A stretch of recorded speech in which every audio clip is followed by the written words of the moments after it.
अस्सलाम वालेकुम गाइस। आज की जो वीडियो का टॉपिक है वो है हिडनबर्ग जो रिसर्च आई है वो, और अडानी ग्रुप का जो स्कैंडल चल रहा है, जो अभी इशू रेज हुआ है वो।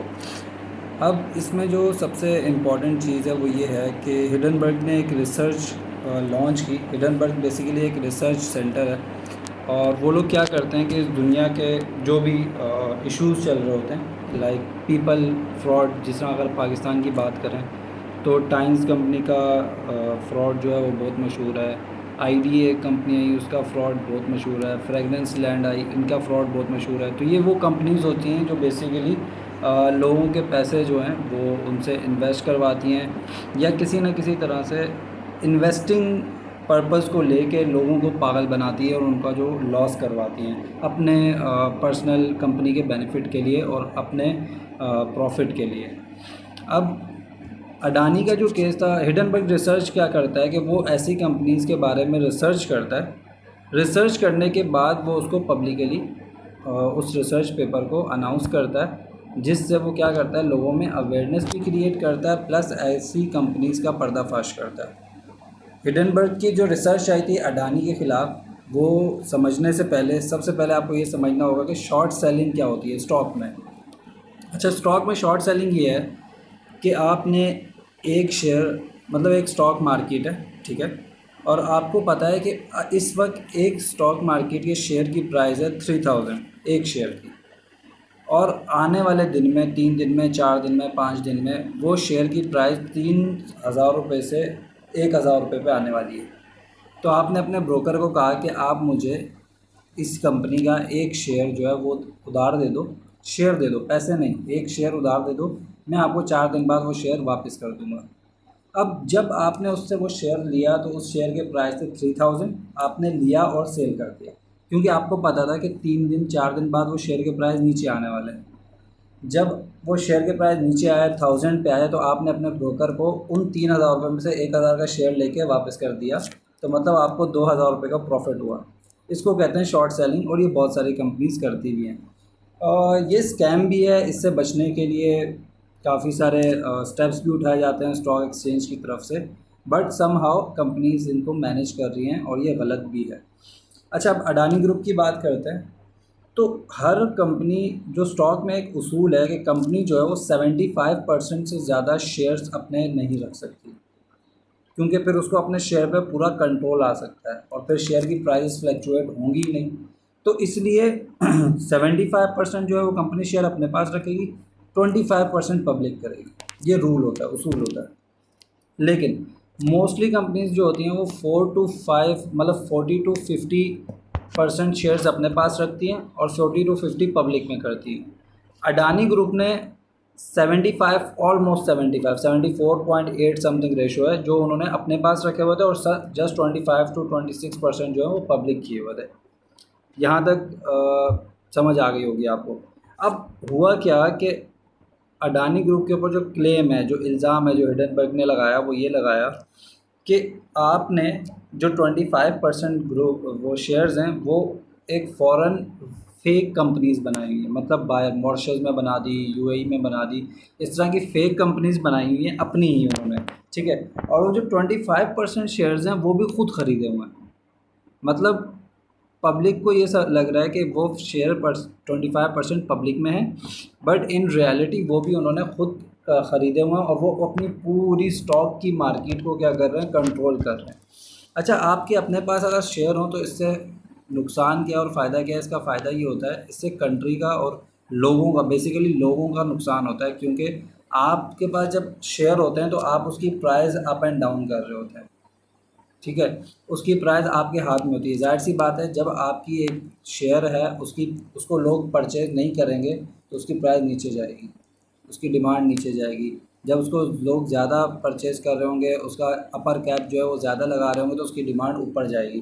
तो मतलब आपके पास जब पूरे 100% शेयर आ गए तो आप पूरी मार्केट कंट्रोल कर रहे हो। यही इशू है कि कंपनीज़ को 100% शेयर रखने की इजाज़त नहीं दी जाती। अब हम आ जाते हैं मेन मुद्दे पे कि इशू क्या था। इशू यही था कि आप उनके ऊपर यही इल्ज़ाम लगाया कि वो फेक डिमांड क्रिएट कर रहे हैं। क्योंकि अगर हम मार्च 22 की बात करें 2022 की, तो अदानी ग्रुप के एक शेयर की प्राइस थी 130, और दिसंबर 22 में अडानी ग्रुप के एक शेयर की जो प्राइस थी वो 4000 प्लस थी। तो उन दिनों कोविड भी चल रहा था, लोगों की बाइंग पावर भी अच्छी नहीं थी, जॉब्स भी नहीं थी, बहुत ज़्यादा अच्छा बिजनेसेस भी नहीं चल रहे थे। तो सोचने वाली बात है कि उन्हीं 6 मंथ में अडानी ग्रुप की प्राइजेज इतनी ज़्यादा, मतलब ऑलमोस्ट 10 गुना ज़्यादा इंक्रीज़ हो गई, बल्कि उससे भी ज़्यादा, क्योंकि 130 से 4000 प्लस पे जंप हो गई। तो ये एक इशू था, इसके ऊपर फिर हिडनबर्ग ने रिसर्च शुरू की, और फिर वो एक 85 क्वेश्चन के लॉन्ग रिसर्च पेपर के साथ आया, जो उसने अडानी ग्रुप से पूछे 85 क्वेश्चंस के। उसमें फिर ये सारी चीज़ें पूछी गई कि किस तरह से ये हुआ, वो जो बायर से फंडिंग, क्योंकि अडानी ग्रुप की जो 3-4 कंपनीज बायर हैं, उसको कहते हैं फॉरेन इन्वेस्टर्स कहते हैं, वो बाहर से आके फंडिंग करते हैं, स्टॉक से उठाते हैं। तो उनकी जो स्टॉक सेल हुई है वो फॉरेन से हुई है, और वो अगर वो देखें तो वो ऑलमोस्ट 25% है। अब मैंने जो आपको शॉर्ट सेलिंग की एग्जांपल दी थी, वो यहाँ पे इम्प्लीमेंट कर रहे हैं कि पूरी मार्केट पे आपका कंट्रोल है, ठीक है, और आपकी कंपनी के सारे शेयर आपके पास हैं, और आपको पता है कि वो कब नीचे जाएंगे और कब ऊपर आएंगे। तो इट्स सिंपल कि किसी ने आपसे शेयर ख़रीदे, ठीक है, जब उसने आपसे शेयर ख़रीद लिए तो आपको पता है कि वो शेयर नीचे कब जाएंगे, ठीक है। आपने बड़े दामों में बेच दिए, जब वो नीचे गई शेयर की प्राइस, तो आपने अपने शेयर जो हैं वो खुद परचेज़ कर लिए। फिर उसके बाद जब वो शेयर की प्राइस हाई हुई, क्योंकि ज़ाहिर सी बात है जब आप नीचे अपने शेयर परचेज़ करोगे तो डिमांड भी ऊपर जाएगी और शेयर की प्राइस भी हाई होगी। तो जब वो शेयर की प्राइस आपने फेक डिमांड क्रिएट करके अपर की और उसकी प्राइस ज़्यादा हुई, तो आपने क्या किया, उसको मार्केट में सेल किया और अपना पैसा बना लिया। ये बेसिकली पूरा सिस्टम है, और यही उनके ऊपर इल्ज़ाम भी है। इसके बाद इंडिया की इकनॉमी पे बड़ा इफ़ेक्ट पड़ा, क्योंकि अडानी की जो नेटवर्थ है और अडानी का जो सिस्टम है, क्योंकि अडानी उन 6 महीने में world top 3rd richest person बन गया था, और इस रिपोर्ट के बाद वो डायरेक्ट 17 नंबर पे चले गए। तो मतलब इतना ज़्यादा फ़र्क आया उनको, अप्रॉक्स 620 या 62 बिलियंस डॉलर का नुकसान हुआ जस्ट सम डेज, मतलब कुछ दिनों के अंदर अंदर। तो इस रिपोर्ट ने अदानी ग्रुप के बिजनेसेस को बहुत ज़्यादा इफ़ेक्ट किया। इस रिपोर्ट की वजह से उनकी कंपनी में जो पब्लिक का पैसा लगा हुआ था वो बहुत ज़्यादा नुकसान हुआ, उनका पब्लिक का नुकसान बहुत ज़्यादा हुआ है। इस रिपोर्ट की वजह से उनकी रेपुटेशन को बहुत नुकसान हुआ है, क्योंकि लोगों के अंदर से ट्रस्ट जो था वो ख़त्म हो गया अडानी ग्रुप के लिए, और लोग अपना पैसा निकालना शुरू हो गए, जिसकी वजह से अडानी ग्रुप की जो कंपनीज़ हैं उनकी रेशो नेगेटिव में जा रही है, मतलब लॉस, और इतना ज़्यादा लॉस कि उनको रिकवर करना बहुत मुश्किल है। अडानी ग्रुप के लिए एक सबसे बड़ा इशू ये भी है कि उन्होंने इस वक्त इंडिया में बहुत ज़्यादा लोन लिया हुआ है। तो उस लोन की वजह से, क्योंकि लोन पे लगता है इंटरेस्ट, और अगर आप कमा ही नहीं रहे, मतलब आपने एक गाड़ी ली लोन के ऊपर कि मेरी 2 लाख रुपए सैलरी है और मैं हर मंथ उसका 50,000 पे करता रहूँगा।